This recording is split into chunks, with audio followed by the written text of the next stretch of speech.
कल्याणमध्ये अर्णव खैरे यांचा मृत्यू अत्यंत दुर्दैवी आहे. त्यांच्या कुटुंबियांच्या दुःखात आम्ही सामील आहोत. मात्र अर्णव खैरेच्या मृत्यूचं राजकारण करत भाजपा ज्या पद्धतीने ठाकरेंना एका आरोपीच्या कटघऱ्यात उभं करू पाहते, मुळात भाजपाचा हा DNA आहे की प्रत्येकाला जात आणि धर्माच्या राजकारणात ओढायचं. ज्यांना अजिबात लोकाभिमुख प्रश्नांचं राजकारण कळत नाही, जे लोकाभिमुख प्रश्नांवरती चर्चाच करू शकत नाही, ते कायम जात आणि धर्म यावर बोलत राहतात.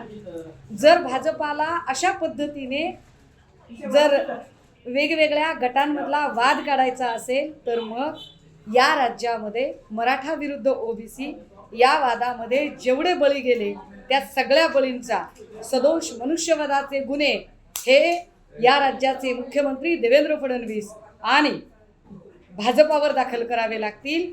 या राज्यामध्ये हिंदू मुस्लिम या धार्मिक दंगलीच्या नावाखाली जेवढं मॉब लिंचिंग झालं त्या मॉब लिंचिंगचे सगळे आरोप सदोष मनुष्यवधाचे गुन्हे हे भाजपावर दाखल करावे लागतील.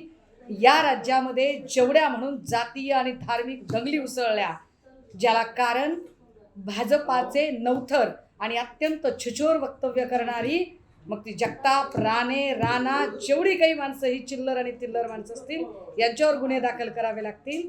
त्यामुळे राजकारण करताना आधी भाजपाने स्वतःचा चेहरा आरशात बघावा.